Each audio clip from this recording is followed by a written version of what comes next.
दोस्तों, हम आपके लिए रोजाना एनिमेटेड के जरिए एक न्यू हॉरर स्टोरी लाते रहते हैं।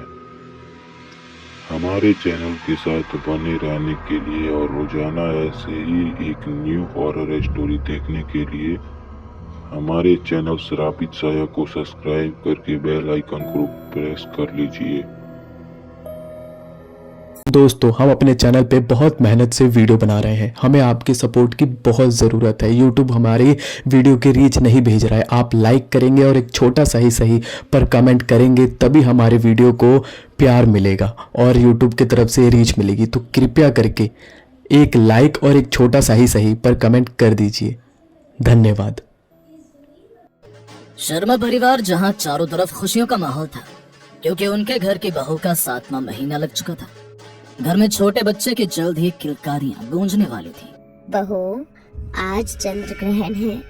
आज रात तू कमरे में ही रहना, बिल्कुल भी बाहर मत निकलना। और उस बीच ना ही तो कुछ खाना और ना सोना। ग्रहण की रात काफी भारी होती है गर्भवती महिलाओं के लिए, तो तुझे आज काफी संभल कर रहना है। समझ गई ना मेरी बातों को अच्छे से? इसके बाद दीपा की सास वहां से चली गई। आज ग्रहण की रात थी।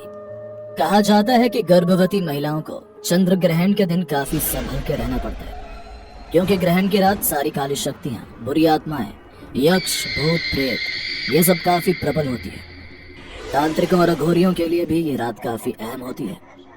माना तो यहाँ तक जाता है कि ग्रहण के दौरान सभी देव शक्तियां बिल्कुल निर्बल हो जाती हैं और दानव शक्तियां इस समय काफी प्रबल होती हैं। इसीलिए ऐसे समय में गर्भवती महिलाओं को सावधानी बरतनी चाहिए। दीपा का पति नवीन अभी तक घर नहीं आया था। अक्सर काम के सिलसिले के कारण उसे घर आने में काफी देर हो जाती थी। आज भी दीपा उसका इंतजार कर रही थी। रात के करीब 1 बज चुके थे कि तभी उसे ऐसा लगा कि मानो किसी ने घर के दरवाजे पर दस्तक दी हो। लगता है नवीन आ गए। दीपा घर के दरवाजे की ओर बढ़ने लगी। उसने जैसे ही दरवाजा खोला तो बाहर कोई नहीं था। आवाज तो गेट खटखटाने की आई थी, पर यहाँ तो कोई नहीं है। वो घर से निकलकर बाहर चारों तरफ देखने लगी, पर दूर दूर तक कोई भी नहीं था।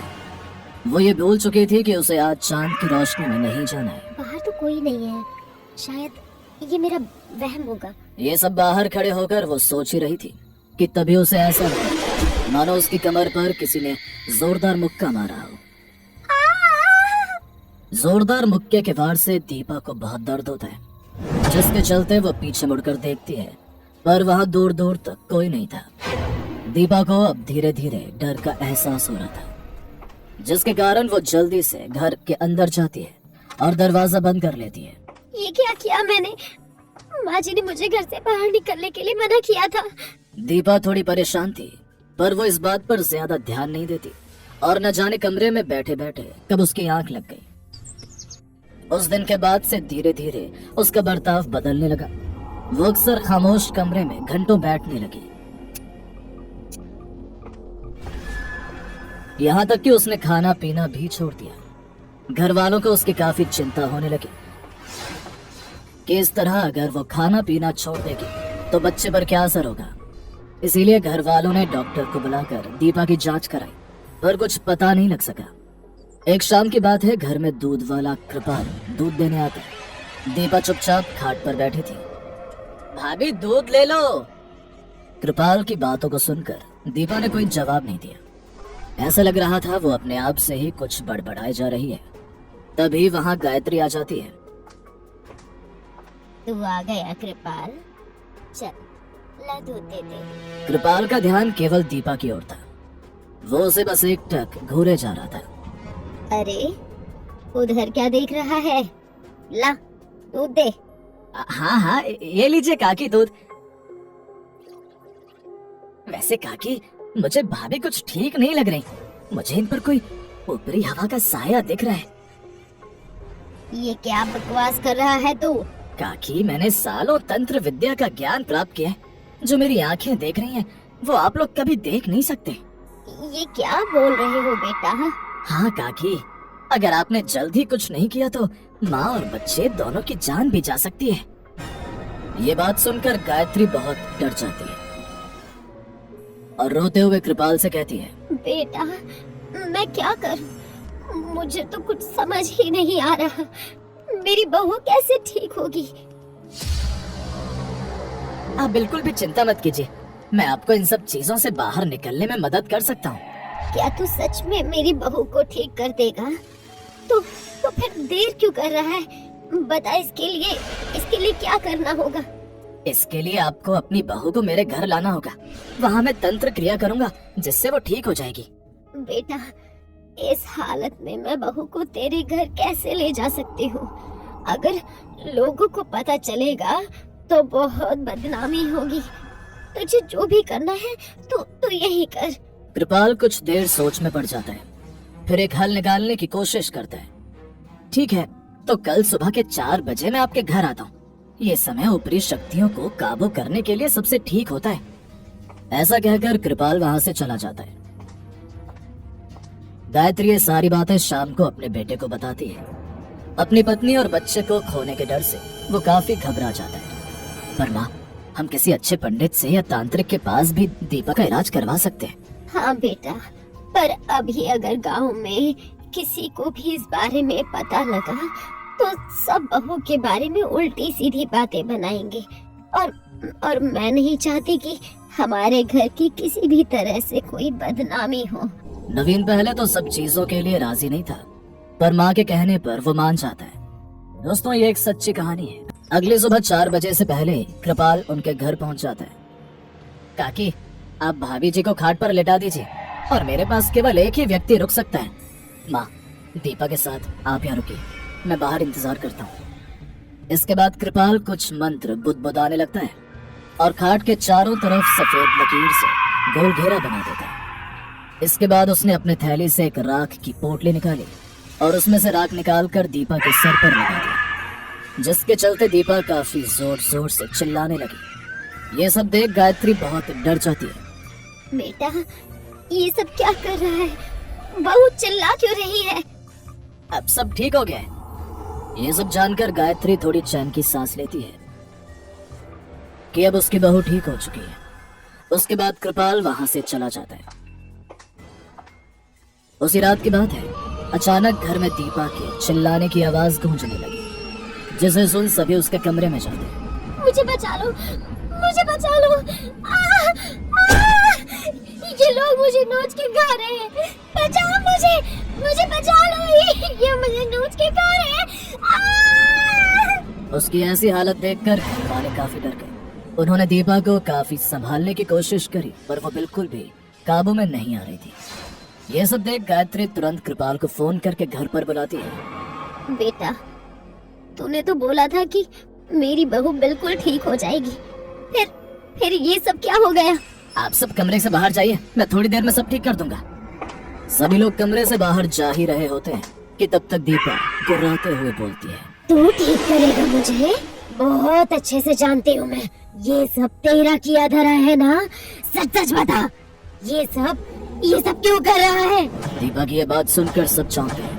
वो एक अजीब सी आवाज में बोल रही थी। किसी को कुछ समझ नहीं आ रहा था कि क्या सही है और क्या गलत। तभी गायत्री ने दीपा से पूछते हुए कहा, बहू क्या हुआ? ये सब क्या बोल रही है तू?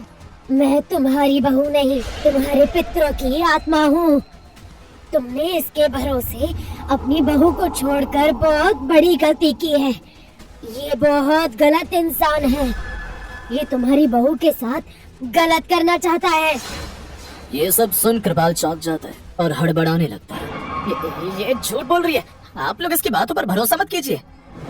ये सब सुन गायत्री और उसका बेटा नवीन दोनों चौंक जाते हैं। सुनने में आया था कि आज से पहले ये पितरों की आत्मा नवीन की दादी के ऊपर आया करती थी। उनके मरने के बाद कभी किसी ने पितरों की आत्मा को नहीं देखा। आज अचानक ये सब देखकर किसी को समझ ही नहीं आ रहा था कि क्या सच है और क्या झूठ। इसीलिए फिलहाल तो घर वालों ने कृपाल को वहां से जाने के लिए कहा। मेरी बहू की ऐसी हालत क्यों हुई? वो कैसे ठीक होगी? ये सब तेरे ही कारण हुआ है। तू जानती भी है वो कौन था जिसे तू अपने घर बुला लाई थी? तेरी बहू बिल्कुल ठीक थी, बस ऊपरी हवा उसे लगी थी। पर उस कृपाल ने उसका फायदा उठाकर तेरी बहू के साथ गलत करना चाहा। बहुत गंदी मंशा थी उसकी।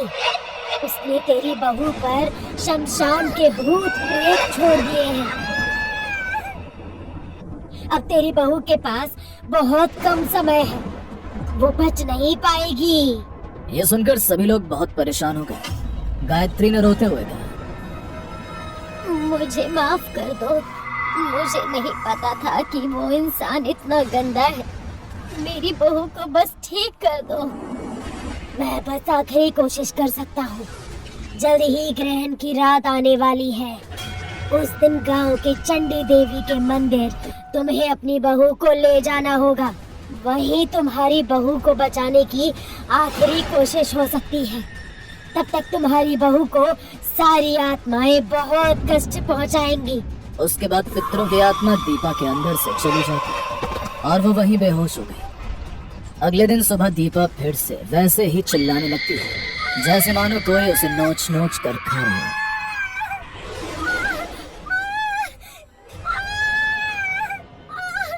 दूसरी तरफ नवीन ने कृपाल को भी ढूंढने की काफी कोशिश की,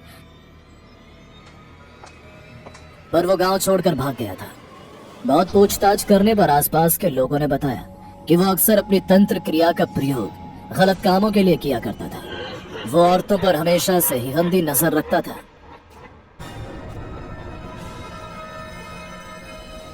अब घर वालों को भी यकीन हो चुका था कि पितरों की आत्मा ने उन्हें जो भी बताया वो सब कुछ सच था। घर पर दीपा के शरीर के अंदर की आत्माएं अब और विकराल रूप लेने लगी। अब वो घर वालों को जान से मारने की कोशिश करने लगी। उसने अपनी सास का गला दबाया। छोड़ बहू छोड़, ये सब क्या कर रही है तू? अब बचाओ कोई मुझे। काफी मुश्किल से गायत्री को दीपा से बचाते हैं और उसे बांधकर कमरे में बंद कर देते हैं। इसी तरह 3 दिन बीत जाते हैं और ग्रहण की रात आती है। नवीन और उसकी माँ काफी मुश्किल से दीपा को चंडी देवी के मंदिर ले जाने लगते हैं। वो गाड़ी में जा ही रहे होते हैं कि अचानक उनकी गाड़ी के आगे एक बड़ा सा पेड़ गिर जाता है, जिसके चलते नवीन गाड़ी रोकने ही वाला होता है कि पितरों की आत्मा दीपा के अंदर से बोलने लगी। गाड़ी बिल्कुल भी मत रोकना। ये सारी आत्माएं तुम्हें रोकने की कोशिश करेंगी, पर तुम्हें किसी भी तरह मंदिर पहुंचना होगा। ये आखिरी रात है तुम्हारी बीवी की। तभी नवीन दूसरे रास्ते से गाड़ी को मोड़ लेता है और जाने लगता है। गाड़ी चलाते हुए पितरों की आत्मा बीच बीच में उन्हें मार्ग में होने वाली सारी चीजों से सचेत कर रही थी। गाड़ी ध्यान से चलाओ, आगे तुम्हारे सामने नकारात्मक आत्माएं आएंगी। तुम्हें उनसे डरना नहीं है और गाड़ी चलाते ही जाना। नवीन ने बिल्कुल वैसे ही किया। थोड़ी दूर गाड़ी चलाने के बाद नवीन ने देखा एक औरत खून से लथपथ रास्ते के बीचों बीच खड़ी। वो दिखने में किसी चुड़ैल से कम नहीं लग रही थी, पर जैसे कि पितरों ने बोला था, उसने गाड़ी नहीं रोकी और चलता गया। जब उसने अपनी गाड़ी के साइड मिरर में देखा तो वो औरत गायब हो गई।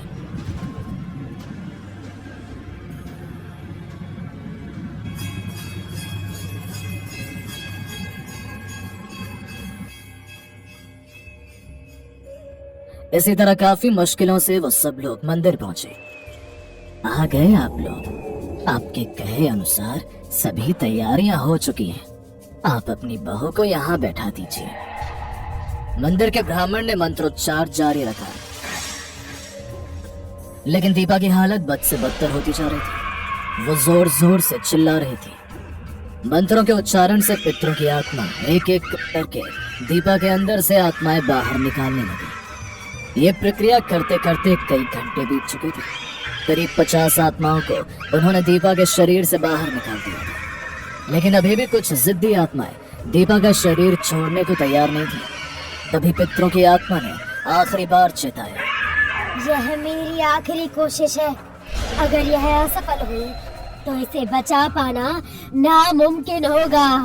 अचानक मंदिर के दीपक एक एक करके बुझने लगे। माहौल और भी डरावना हो गया। ब्राह्मण और पितरों की आत्मा ने मिलकर अपनी पूरी शक्ति लगा दी। मंत्रों की गूंज से पूरा मंदिर कांप उठा। देवी माँ की मूर्ति से एक तेज रोशनी निकली और दीपा को अपने आगोश में समेट लिया। वो एक भयानक चीख के साथ वहां बेहोश हो गई।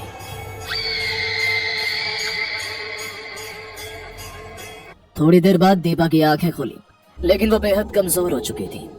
नवीन और गायत्री खुशी के आंसू रोक नहीं पा रहे थे। ये देवी माँ की कृपा है कि आपकी बहू बच गई। लेकिन याद रखिए, अगर आप भविष्य में फिर से किसी अजनबी या ढोंगी तांत्रिक पर भरोसा करेंगे तो ये गलती किसी की जान भी ले सकती है। अंधविश्वास में आकर कभी किसी अजनबी या ढोंगी तांत्रिक पर भरोसा ना करें। सही जानकारी के बिना किसी के कहने पर कुछ भी ना करें, खासकर जब बात अपने परिवार की हो। गलत व्यक्ति पर भरोसा आपको मौत के मुंह तक ले जा सकता है। रोजाना ऐसे एनिमेटेड हॉरर स्टोरी देखने के लिए हमारे चैनल के साथ बने रहे। हमारे चैनल को सब्सक्राइब करके बेल आइकन को प्रेस करें।